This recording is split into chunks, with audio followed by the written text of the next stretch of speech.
step I take, I move my truth. Every time they tell me stop, I use every comment, hate that makes my fuel. Gather up my energy and boom, I hear them talking, saying the way that I move is so reckless. That is a part of my mind I've been blessed with, giving my blood so I am relentless. Keep hammering, collective. This is Shit Talkers Weekly. This is Shit Talkers Weekly version 5.0, and it's just 5.0. It doesn't. It's not 5.0. It's Mustang. Nothing. It's Mustang Yeah. GT. Yeah. So here we are with James Gideon Williams, Hobbit Master Williams, the one and only, and Connor Larry Connor. What? Westover. He doesn't want his real name out there anyways. No. Have you guys ever had like blueberry turnovers? Do you know what those are? Like back Petridge Farms. Did you ever have those? Oh yeah. Like flaky, super flaky with blueberries in them. Well, probably no. I don't know what if it's actually blueberries, but it's purple. Blueberries. No, that's cereal. Oh. And I did see blueberries in Kourtney Kardashian's like pantry. She had blueberries. But anyway, yeah. So when I said Conover, did I say Conover? Westover. I thought of turnover, which made me think of when I was a kid and would eat blueberry turnovers. And when you'd cook those in the oven, the key is like you want them kind of crispy and burnt a little bit, but then it makes that supposedly blueberry filling like lava. And have you ever tried to eat lava? It'll f you up. Why don't they call them blueberry cream pies? I don't know, but if they do make those, I'm not hot lava filling. Hey, that's a nice twist. A cream pie that's purple.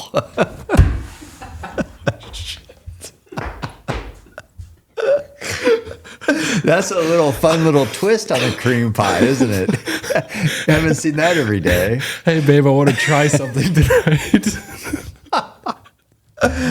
Oh, I've been pounding down those Petridge Farms blueberry turnovers. Let's see what it does to my load.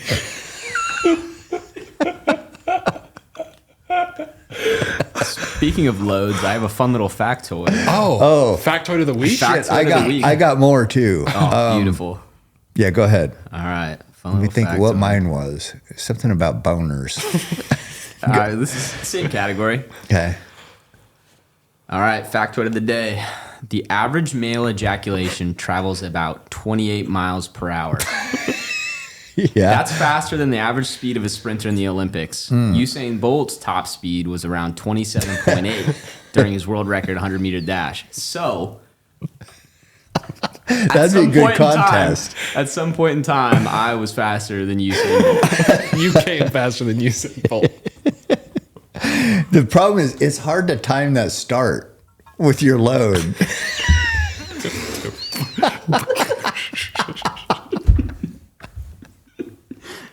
I mean, because I would like to see how that well, no, I won't. I don't actually want to see it. I don't really actually want to see it. Hypothetically. Okay. And I don't know if it goes 100 meters. I mean, maybe after like a few months. I don't know. Babe, grab the stopwatch. I want to try something.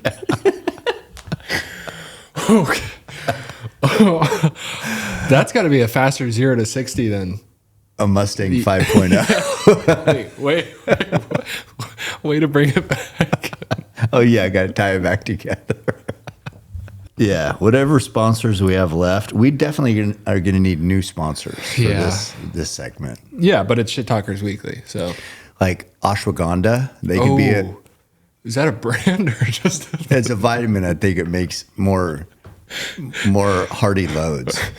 Jesus.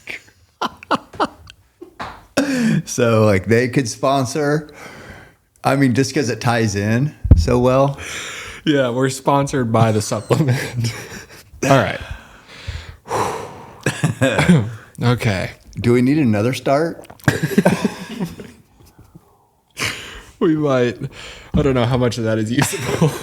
Sorry, Macy. God. That's probably one of the worst. That's got to be one of the worst we've had, or worst or best, however you want to. What are we at minute wise? 20. We just talked about load 8:37. for 5 of it. 8:37. Wow, Okay. That's a lot of not loads. good. Yeah. Okay.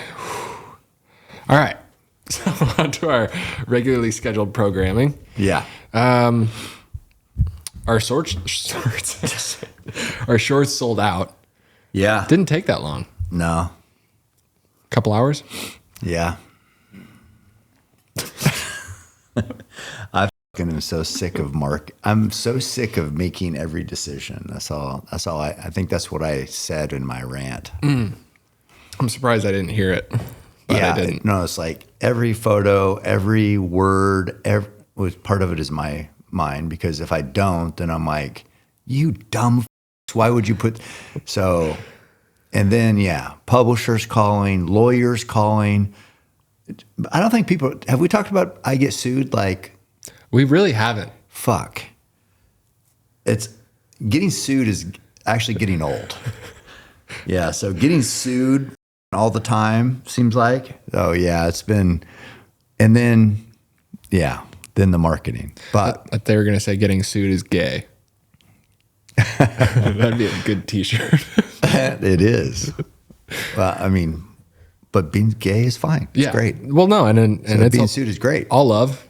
Yeah, it's Shit Talkers Weekly. Yeah, exactly. Yeah, no, it's all good. But no, short sold. They're really short, so that's good. But people like them. They got cool design.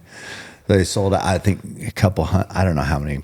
But anyway, we're gonna have. I told them to make 300 more because those sold out so fast. Most people are like, apparently, people have jobs and they work. I wouldn't know. But yeah, people were saying that by the time they saw it, they at work. By the time they saw it, they were gone already. So we're gonna do 300 more pair and get them while they last. Well, to overcompensate the shortness, the next ones will make below the knee. Basketball shorts. Yeah, I know. Then you could just mix and match. If you average the two, it's perfect. Yeah, nah, they're definitely for runners. If like some more thicker guys put them on, they'll be like hot pants, which great. Well, yeah. That's great. You'll like it. I'd like to see those Show me thicker those, guys. show me those cheeks. It's all caked up. Double cheeked up on a Thursday. Oh, my Lord. I mean, if I'm going to see like cake, I want it to be no guys. I want to see hairy legs in a like the little ass cheek hanging out. I mean, if people do want to see that, God bless them. I don't. God bless them. I don't, unless that's like baby skin smooth and just. So if it's a guy, you got to shave your ass. Oh no, let's just say dolphin, like dolphin skin. That's how. I think girls need to be like more like dolphins. Okay. Well, for you, I'm into dirty feet. And hairy pits and a little bo. I mean, it's Eugene. I call it pheromone. There's some hot hippies. Yeah, I haven't seen them. I mean, theoretically, there's got to be. Somewhere. They're under the bridge. My little bridge troll. Yeah. So, yeah, caked up guys. No thanks. Keep those to yourself. But the shorts are cool. Yeah. No, I'm glad those sold out. I'm glad we got more coming. We got a little bit to catch up on from this past weekend. We went to Seattle for Supercross. That's right. So I wanted to run through the story of the whole event. Okay. Okay. Yeah, do it. So first of all, we took the whole team. Everyone, dude. It We was took like, everybody. yeah. I mean, Connor was like, didn't want to say, do I get to go? Yeah. So he worded it as kind of a soft serve sell a little bit, but he's like, are we going to take the whole team? I'm like, so what? Are you asking if you're going to go. You coming? It just sounds better though when it's more just vague. Yeah, so we took you and me and Connor and me And I went. Yeah, I went, you went, And then Connor came. Yeah. So it started off hot. We got there. We flew from Eugene to Seattle. Good. And we went to check into the hotel. Oh, for f***'s sake. This is another thing. Yeah, now hotels, like, it's bad enough where at McDonald's you order yourself. You might as well go make your food yourself. Nobody works anymore. So we go to the hotel and there's like one lady with 20 kiosks and she's like, yeah, just go ahead and check in. I'm like, yeah, I f***ing remember when hotels used to have actually people that would help you and whatever. So of course mine didn't work. Yeah. You put, I don't even know what you put in there, but it didn't come up, which it didn't surprise me because I didn't have a reservation. Yeah.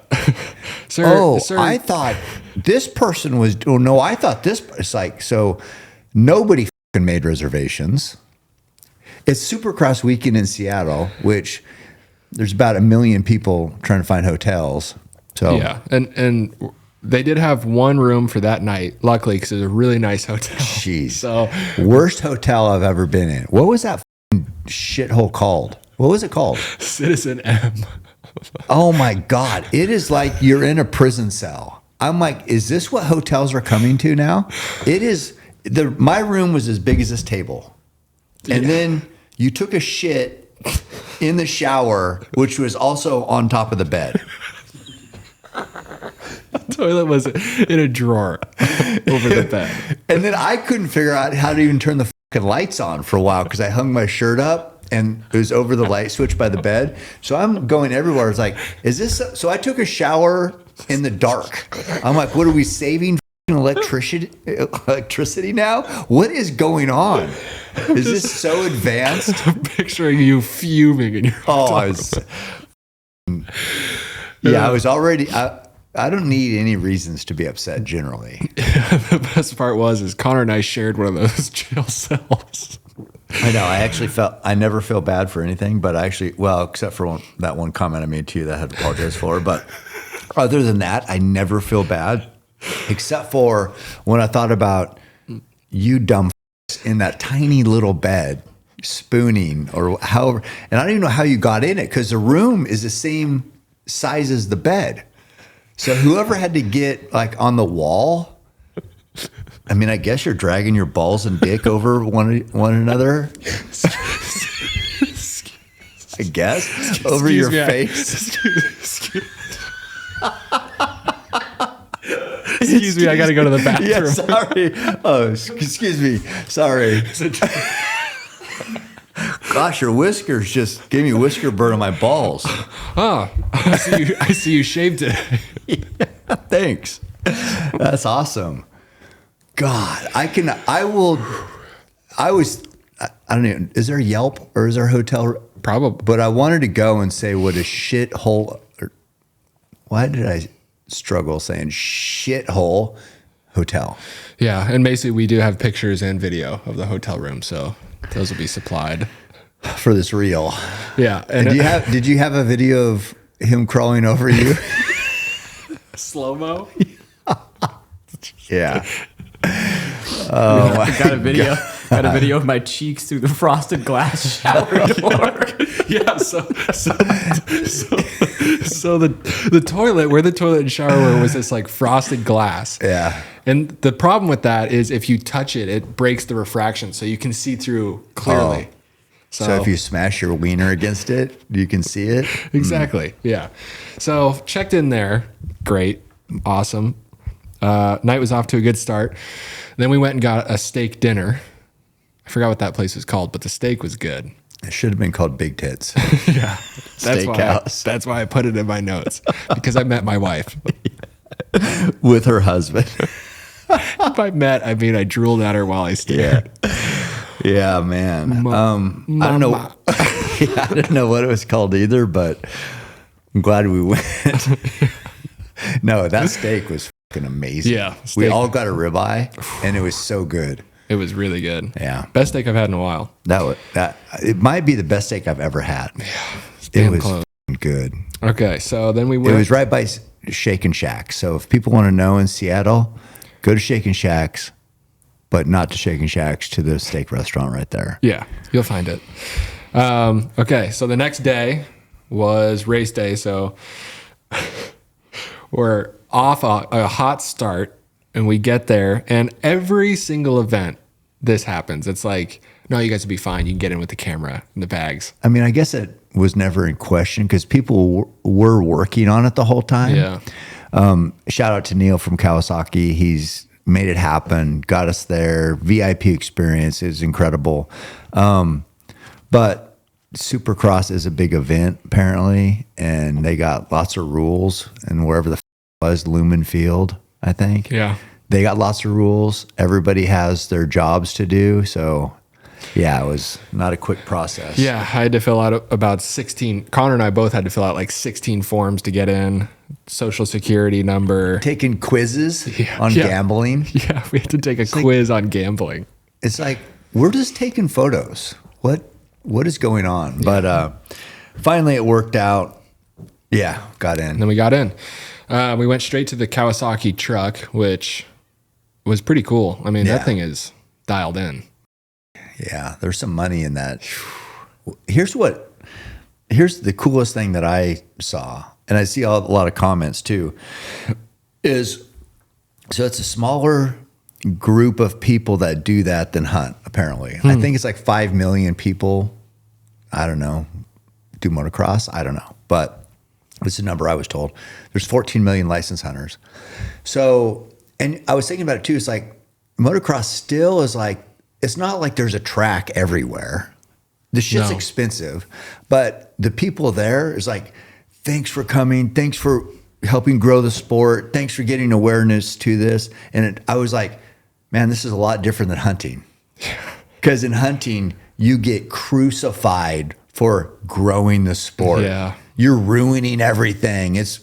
And their attitude is like, man, thank you. We want more people doing this. Even though it can be same barrier to entry, money, opportunity, tracks. The more people do it, the less chance, if your dream is to be a pro, Right. the more people doing it, your odds go down. Yep. They don't care. They're like, no, we want fucking everybody loving this stuff. And it's like, that was super refreshing. Yeah. Yeah, I feel like at least in hunting, if you're kind of a greenie and you come in, you get, I don't know, you definitely get made fun of a lot more. But Or, yeah, I mean, or just don't talk about hunting. Yeah. Don't, whatever. yeah. And then we met, so I mean, this isn't totally in order, but Garrett, what was Garrett's last name?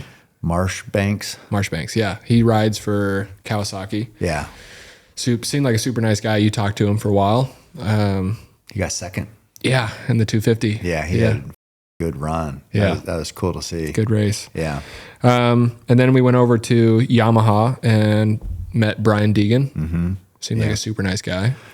Yeah. I mean, what I'm super impressed with now, I've been watching all of his content and shit. I mean, I obviously everybody knows him. Yeah.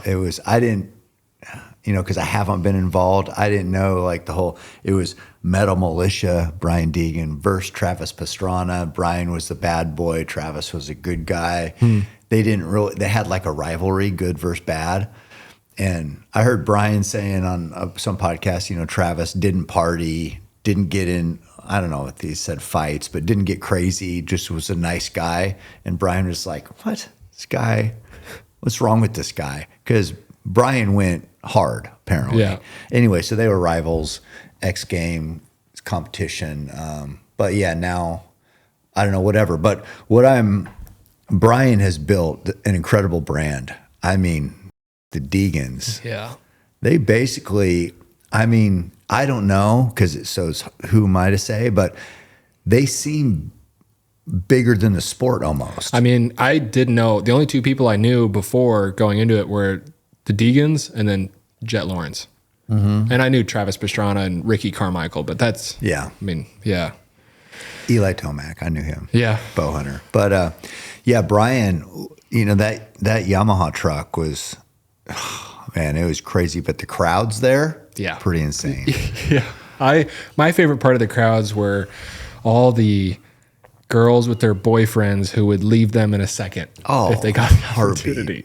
Normally, girls don't. I don't think they go to those by themselves, so they're always with their boyfriend. Yeah. And yeah, if their boyfriend's not a pro Supercross rider, you got an uphill battle. Yeah, definitely. in that arena, because Yeah. those guys are f***ing studs and badasses. And what I also love about it is I like something where young men are competing, are f***ing sort of ruthless a little bit, but it's hard.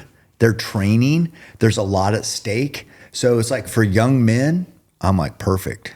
We need this shit. Yeah. These guys have fire, and I love to see it. And I was lucky enough too that when I went over and met Brian, I hadn't met his son before, but Hayden is, coming up. He's a star, and his daughter obviously she's in NASCAR too. So that whole family's kicking ass. But anyway, so I go over there, and then the owner of the team for Yamaha of that truck his name's Bobby. So it was like, oh, well, Bobby wanted to meet you. And so they're having a meeting back in this back room there. So I'm like, oh, sweet. Yeah. They said, well, yeah, he's a character. He's, hardcore. I'm like, perfect. Sounds like my kind of guy. And I go back in there and I saw there's some guys I knew, and then he's talking to the writers. He's talking to Hayden, and then he's talking to the 17-year-old. It's a pro who won. He won that event. What was his name? Do you remember? Hayden got third. Oh, I didn't know he won. Yeah. And that other kid, 17-year-old from Australia or New Zealand. Oh, yeah, he's from Australia. What was his name? Or no, he is from New Zealand. Yeah. Let's look it up real quick. Yeah, I want to get that. But anyway, they were both sitting in there, and Bobby, this team owner, I loved it. I didn't know this is how they talk, but do you find his name? Cole Davies. Yeah. Cole Davies. Yes, just studs. So Cole had a great race, won. As I said, Hayden got third. He laid his bike down, had to come all the way back from ninth or something like that to get third, but he's a beast. Anyway, this guy Bobby is like telling him, hey, you guys just signed new contracts, big contracts. And he goes, you know what that means? You need to fucking win. He goes, we're not out here just to show up. Yeah. We're out here to win. And I was just like, God dang, this is, I mean, and he's intense. Yeah. And they're just like, the boys are just looking like, not saying anything, or maybe yes, sir. But I'm like, for kids 17 and 19, it's millions of dollars on the line. And it's like, that's such a huge, it's not a huge industry when I talked about like 5 million, but they're at the pinnacle of it. Yeah. And there's a lot at stake. And so that was, I got a chance to stay back in there after the boys left because they had to get ready for the races. But, and talk to Bobby and the rest of the guys, studs, just loved it. Yeah. I liked because Hayden also laid his bike down in qualifiers too, but he was burning after he laid it down. I mean, he had the fastest lap on the track both times. Yeah. To come back. I mean, yeah. Crazy watching him catch up with people. And then I like watching him get chippy on the track too. They're kind of hitting each other, and there's fire after the race. Yeah. It's good shit. No, I was super impressed. I was so thankful to be there.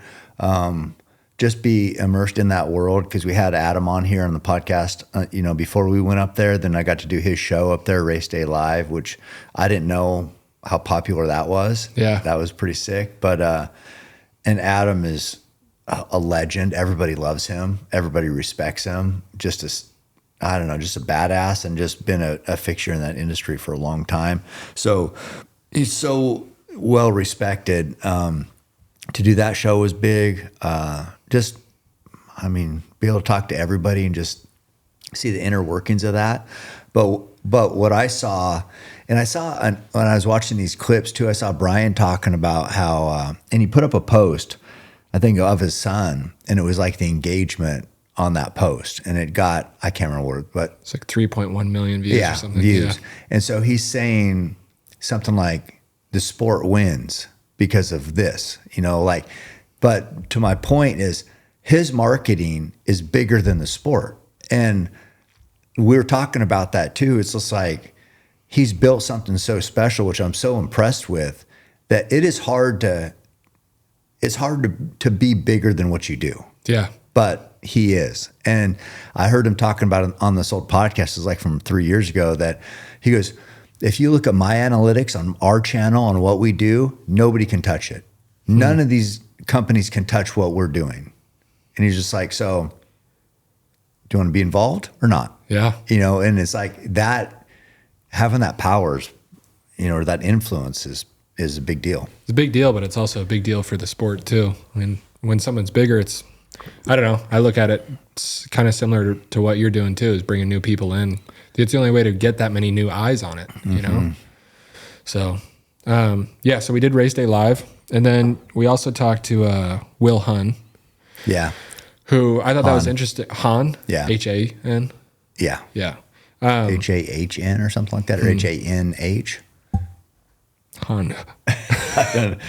But yeah, he's super dialed in too. Yeah, I thought what was interesting, kind of what you guys were talking about, the similarities of like nutrition, fitness, and endurance with the racers compared to what you do as well. He had some pretty interesting points. Yeah, I didn't know that. So those kids, not all kids, but most of them don't go too much past young 30s just because they're so beat up, and surgeries and broken bones and all sorts of stuff. But I didn't realize, so for a 20-minute whatever, they usually race for 20 minutes, and then it's 20 minutes and then one more lap, I think is how they do it. But their heart rate's up at like 201 for 20 minutes. That's how intense that shit is. That's insane. Yeah, so we're looking at, when I was back there in that meeting with Bobby and then with Hayden Deegan and Cole, is they have their practice run, and then they have where the other riders are on the track compared to where they were. And then they have it ranked, like, so the track has 6 segments, where they ranked in each of those 6 segments. So interesting. Yeah, so he was saying, you know, Hayden needs to get better. And I'm like looking at it going, I mean, I don't know. I said, am I looking at this right? I said, doesn't he have the fastest qualifying time by over a second? And he did. Yeah. And he's like, yeah. But he goes, but look at, I think it was segment 6. He was like down mid-pack. He's like, that needs to be better. Because, yeah, if you look at the overall thing, yeah, he was the fastest, but where could he improve? So they break it all down. And then, you know, we were just looking at that, and, you know, it's in that one segment where maybe he wasn't at his best. I'm like, do you guys got his heart rate data for going into this segment? Is it just a matter of because I brought up, like, when I used to elk hunt, sometimes I'd shoot, I couldn't remember anything. I couldn't focus. I couldn't remember what pin I used. And then I got to a point where, okay, I knew this bull was coming in, and I could just be like, consciously just like,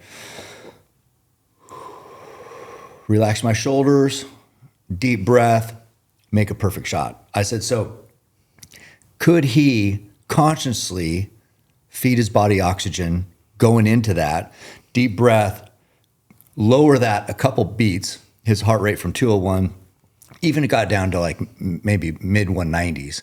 And then he's making better decisions on that segment. Because when you're fatigued, you can't, you're not making good decisions. So would it be something like that? And then that could elevate that.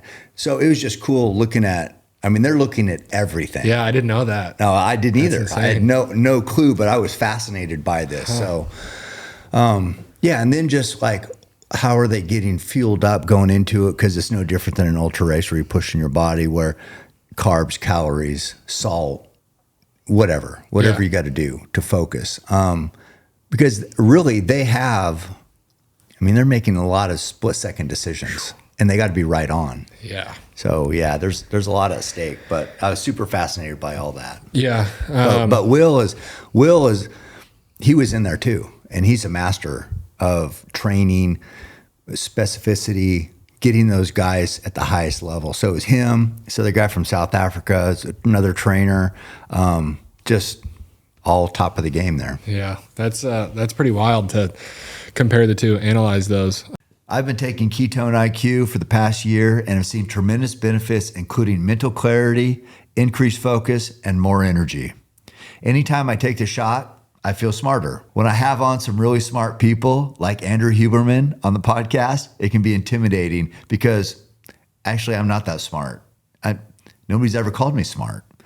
So that's an uphill battle for me. Ketone IQ gives me a little more mental clarity, which I always could use. I also bring Ketone IQ with me on many long runs and races for that matter, because I feel like it does give me a little bit of an edge. I've been lucky enough to spend some time with the people that run Ketone IQ, like Michael Brandt for one, and he's just the type of guy I want to surround myself with, a winner, cares about performance, cares about doing things the right way, and just trying to find ways to get that edge. You know, he's a runner himself, and so we can connect on that, but it's been a great partnership for me. What I will say, you can get Ketone IQ, you can try it yourself using code CAM to save 30% off on your first subscription at ketone.com/CAM today. Hoyt began with a dream and a simple desire: create the best bow hunting and target archery equipment possible. And since 1931, that is exactly what they have been doing. I'm skeptical every year that this year's bow will be better than last year's, yet somehow their engineers seem to figure it out. I think that's what sets them apart, is their engineers are all avid hunters themselves, so they take their bows in the field every year with the intent to make them stronger, faster, and more accurate. Hoyt is actually my lifetime bow sponsor. Yes, I signed a lifetime contract with them. That is how much I believe in them. Hoyt is offering listeners of the podcast 20% off on all soft good items at Hoyt.com using code CAM. That's CAM. Watching it from the suite, you're like, oh, those guys are going fast. When we got down onto the dirt, Yeah, I know. they are flying. Yeah, it was pretty sick. And they'd come out of a turn and be like, you know, their weight would be a little off. I'm like, oh, that guy's going to come off his bike. No. Right back into it. Yeah, there's a lot of little things that I noticed just because I don't know, but like all of them going, like say if they're going hard to the right, they always bring their foot off the peg, and like but it never touches the ground. So I'm like, is that a balance thing? Why are they doing that? Because that movement is extra movement. And then also I know they, you know, like Eli, he broke his leg. So I'm like, what is that? Maybe it saves them sometimes. Maybe having that foot there, but they're going so fast. I'm like, if they're never using it. It's a good point. I saw Hayden touch his one time and it like hit the ground and flung backwards because they're going so quick. Right. So I'm like, I was just looking at, just because I don't know anything about it. Yeah, right. So sometimes you have a different perspective just because you don't know. And I never got the chance to ask anybody, but I want to. I want to go to more. I'm super fascinated by people at the top of their game, and those guys are at the tip of the spear in Supercross, and it's a big show. They, you know, they make money. They elevate the sport. They're professionals. I just love to see it. Yeah. I loved it. Got to give a big shout out to Jose. Our guy. God dang, what a stud. Yeah. What a stud. So he was, I don't know who the he worked for. I couldn't figure it out, to be honest. But he told me BBC, and I don't know. But all I know is we were up in the suite, and you know, Brian was up there, Neil was up there. It was like a VIP thing, right? And then Jose, who's sitting there with his buddies, he comes up and said, doesn't know me. He's like, would you want to go down onto it's not the field, I don't know what the track, I guess. Yeah. And I'm like, yeah.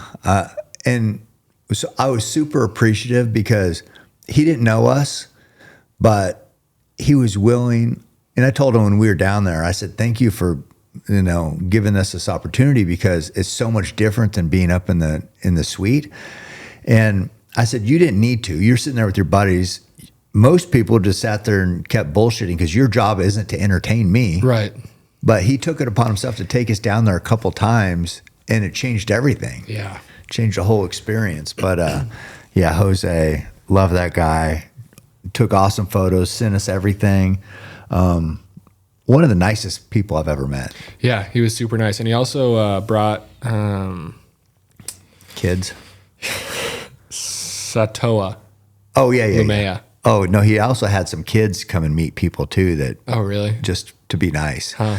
But yeah, no, the Seahawks right guard Yep. is what he is. Super nice guy. So we got to hang out with him too. Yeah, Just- he was super nice. Oh my gosh, So just- down to earth, just like Yeah. such a regular guy. Oh, I know. Started like the last 6 games last year for the Seahawks, but just a stud. Yeah. Some girl was like, "Oh, can I take a picture with him?" He was like holding the door, and I was like, "No, sorry."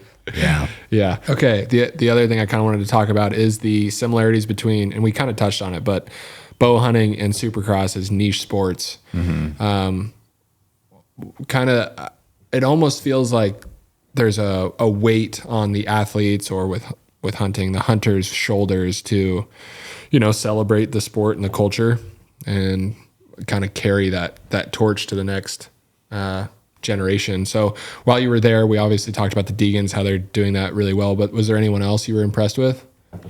All those kids. Yeah. I mean, they're all so young and such badasses. Yeah. Garrett, yeah, he's doing a good job. Yeah, I mean, all the big riders, because it's like, I don't know how it works, but it seems like of the however many riders, I guess probably anybody could win on any given night, but not really. Usually I think it's about maybe 5 different guys actually have a decent chance because they're just so good. Yeah. So the rest of the field, I think, yeah, I don't know. Maybe I have it wrong, but it seems like they're stars for a reason because they're always up there and getting the big finishes and putting on a show and whatever. So it seems like all those top riders, kind of everybody knows. The other people I hadn't really heard. I'm not involved in the sport, but yeah, I don't know. I mean, somebody who knows it better than me could probably weigh in on that. Yeah, true. There is, I guess, one other kid in there that I knew before, and he's from Springfield. Oh yeah, Max. Yeah, yeah. Max No, Miller. I know. Yeah, I knew him. I was keeping track on him during the race. Yeah. Yeah. I don't think he did too well, but it's okay. No, I mean, and that's what I say. It's like, even if you're not winning, just to be involved, you're a stud. Pretty big deal. Yeah. So yeah, I mean, I think there was. So if he was in the finals, that's the top 22 riders, I guess. Well, on the West Coast, because I think there's West and East. So if you're in there, come on, It's a big deal. you're a stud. And he wasn't last, so even better. No, he wasn't last. Yeah, pretty cool. Yeah, I know. I wish I would have got a chance to say hi. And I don't care whether they're winning or even if they are last. They're f***ing studs because that shit looks so hard and so competitive and so fast, and the stakes of being injured. It's like you can't throw shade on anybody. I know. It was like, I don't know. The guys that were there that maybe were retired or whatever, they were all so pretty beat up. Yeah. It's like their bodies are just. It's a rough business. Yeah, no shit. That's probably, I don't know. That's got to be like, yes, you have to be good, but you also have to find a way to stay healthy, get lucky and stay healthy. Because if you're hurt and you can't race, how do you build this following? How do you build this name? How do you build these earnings and these opportunities? So staying healthy is probably one of the biggest challenges. Yeah, it's got to be, because to get better, you also have to put yourself in the line of getting hurt again. Yeah. I was saying, I was watching some of that old Deegan stuff, and like he used to have to practice that shit with no foam pits. So he said he broke so many bones just practicing, because you can't expect to be able to do it if you can't practice it. No. So you can't just show up to X Games and do a 360. That can't be the first time you've done it. But trying to do that, and he landed that. I watched that. He landed a 360 at X Games, and he like did the 360, and the ramp kind of came down, and it was right on the edge of it, but he landed right on the edge of it, and luckily his back wheel went over the edge, his front wheel, and he was able to kind of muscle the bike around because he under rotated, and because it landed on the edge, it saved him. Holy shit. Otherwise, he just would have went boom, boom, and who knows what the hell would have broke. Well, even those guys, they land that shit and they still break their wrists or ankles. you know, and they land it. I know. Yeah. It's rough. I couldn't do it. I just take little pictures from the sidelines. Yeah. I mean, so much respect for those guys. And then it's just like anything. It reminds, you know, bow hunting. So you say bow hunting's hard anyway, and you're probably not going to kill anything. Yeah. So does that mean you suck? No, just means it's really hard. Yeah. But you might suck too. Yeah. But so to get to where you're like killing, say, a bull every single year, you're separated from the crowd right there. And then to get to where, okay, now I'm going to kill a big bull every year. Well, it's no different than like kind of what they do, you know, in that comparison regard where everybody can do it. Everybody can get a bike. Everybody can get all the same gear. Everybody can do whatever. But what separates those guys from the best? Right. So we saw the best. Yeah. And I don't know enough about it to know what separates them. But I know that hunting has the same kind of, it's not criteria, but trajectory. Like it's, you start off, you just love to do it. If you get out there and find some success, then you're already in the 10%. Yeah. 90% fail, 10% are successful, and usually it's the same 10% every year. So if you're that guy, you're in the top category of the space. Yeah. I mean, after watching that too, it was even more mind-blowing that Ricky Carmichael did it 10 years in a row. 10 years I don't know in a how row. the Yeah, because how do you get lucky?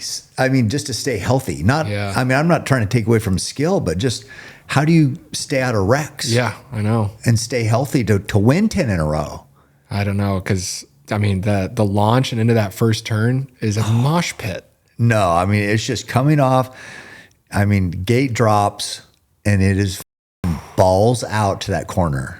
Nuts. And I don't know how, because Hayden seemed like he was right up near the front each time. How? I don't know, but his reaction? He was the first through the turner in qualifying. Yeah. I got that picture of it. That's him in the front. Right, I know. So and that's a big part of how the race is going to go. Yeah. I mean, if you can start off in the front, okay, then, yeah, I mean, because when he laid it down and he was back to 9th or whatever, I mean, you got to pass all those guys again. And it's not like they're letting up. No. They're not letting you get by them. So it is, you know, then he got in and had that little kerfuffle with the other rider on the one corner. He ended up slapping his helmet. I can't remember what his name was. But, yeah, I mean, so much from the start, can kind of dictate how the race is going to go. So how does Hayden get that jump on everybody?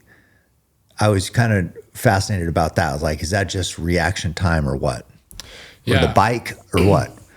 I don't know, because I also wondered with the time trials so Hayden had like a 47-second lap. So does he get a specific position in the launch, or does he get to choose? Is it like that inside spot is the best? Yeah, I don't know. Or is it maybe it's the spot closest to the corner? I don't know. Yeah, of course. We don't know shit about this. So it's like, take any of what we're saying, don't get super upset, because it'd be like somebody who's never bow hunting critiquing what I do. I'd be like, would you shut the up? So that's what these guys are going to be saying right now. Well, we're not critiquing. No. We're just, I don't know what we're doing. We're shit talking. I'm not even shit talking. I'm just like trying to figure it out. Yeah, shit talking in the way that just, a bunch of nonsense is coming out of our holes. I want to understand it more. Yeah. I'm not trying to be disrespectful to anybody. And maybe anybody could win any night. Maybe I'm talking on my ass. But yeah. Well, if people know, throw it down in the comments. Yeah. Oh, there you go. Smash that like button. Hit that like button. Subscribe. Real trap shit. I have no idea how all this works, but I'm,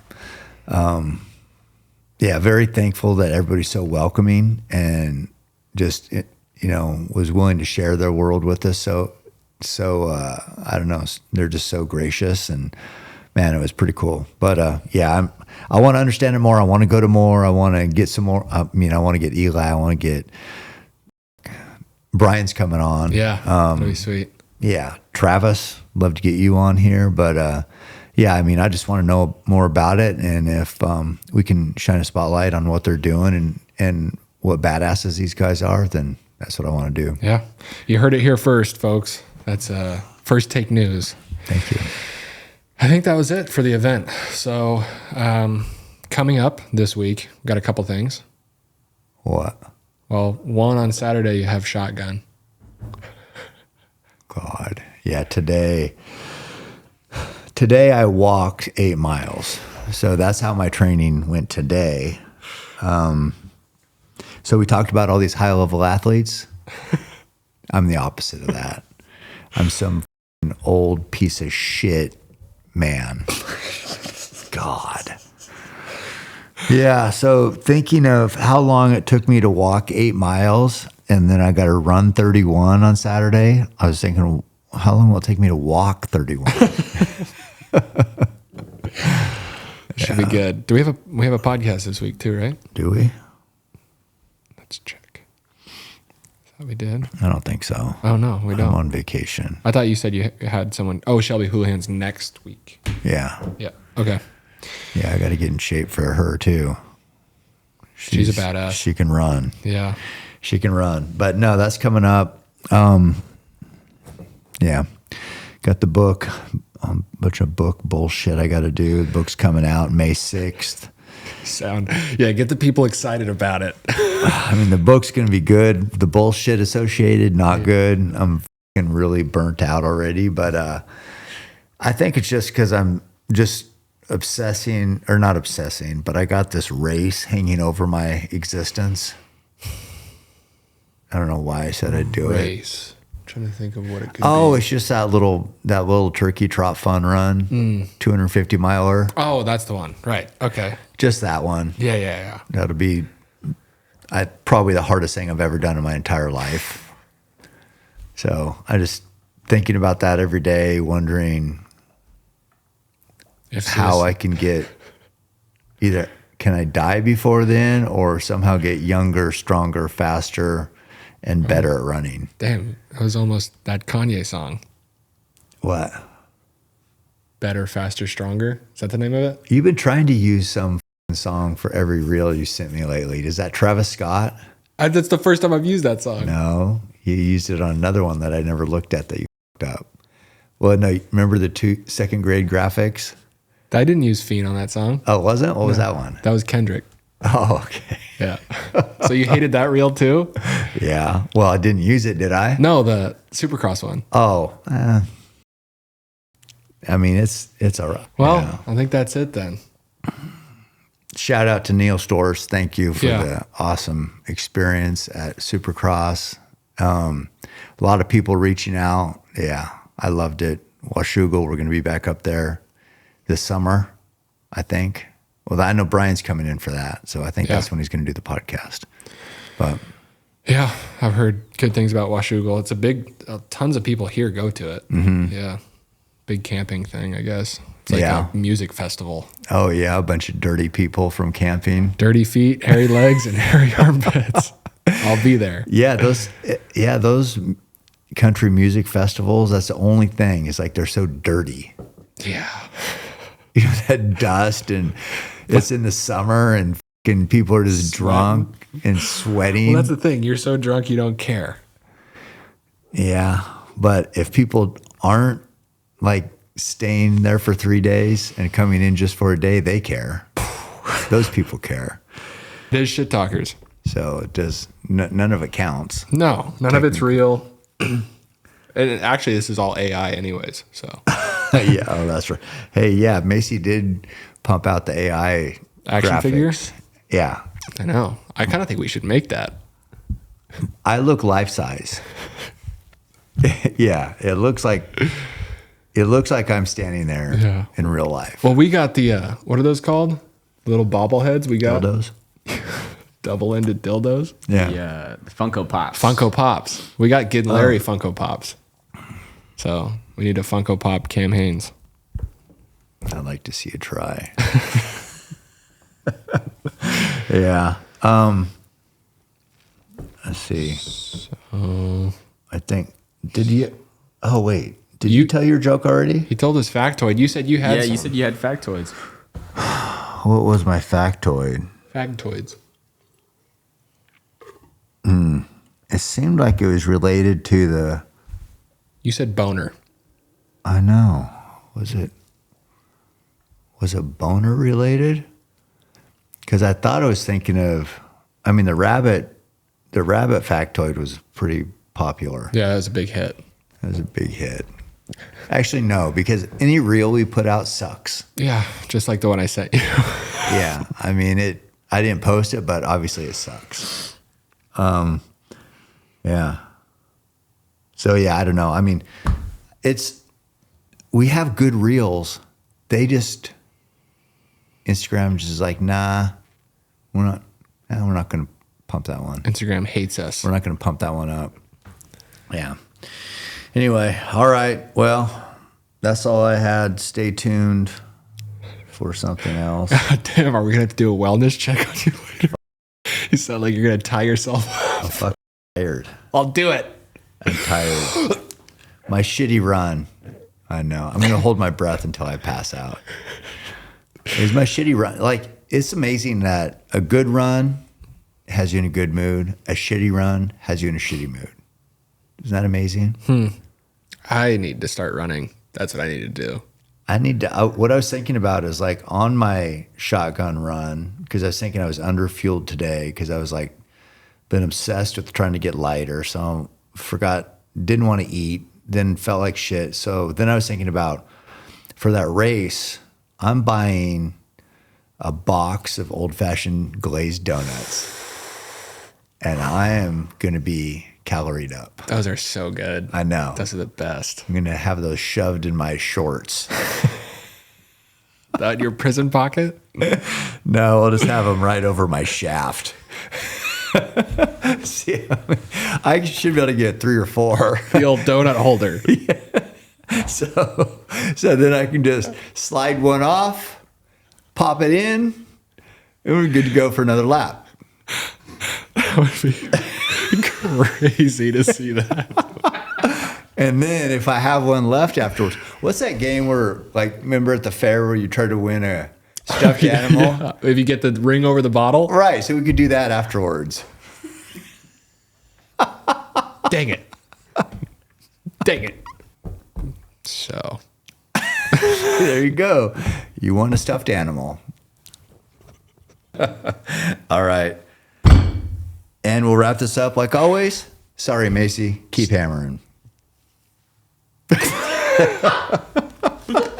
Someone to blame, they sent their hate, it fuels my pace. I am Roy Tough, I am the change, the fuel in dirt. Feeling like Cam Hain.